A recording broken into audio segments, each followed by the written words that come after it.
गमना बा भइल फागुन में मन बम बम बा। संगे उनकर साली अइली हरियर मन मोर हरदम बा। भैया के गमना बा भइल फागुन में मन बम बम बा। संगे उनकर साली अइली हरियर मन मोर हरदम बा। फगुआ में डबल मजा आई अब के साल। भाभी के गुलाबी उनका बहिनी के लाल। गोरे गोरे गाल में लगाई भी हम गुलाल।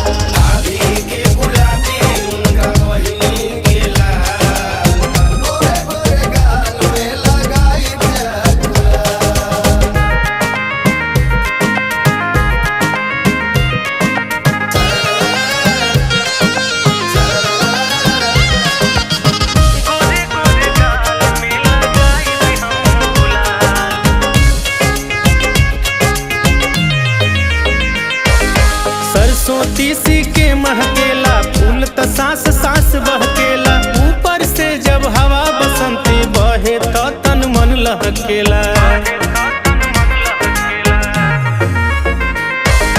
सरसों तीसी के महकेला फूल त सांस सांस बहकेला। ऊपर से जब हवा बसंती बहे तो तन मन लहकेला।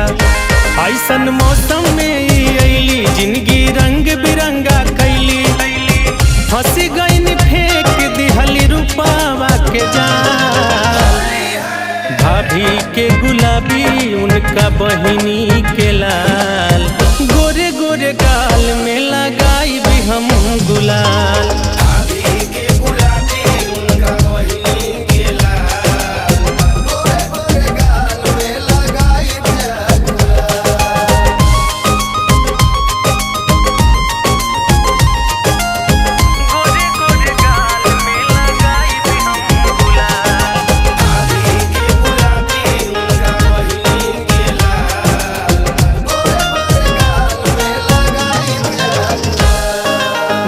मजीरा झाल बजा के फाग के राग में राग मिला के। भांग पिया के खूब नचा के हरियर पियर रंग लगा के।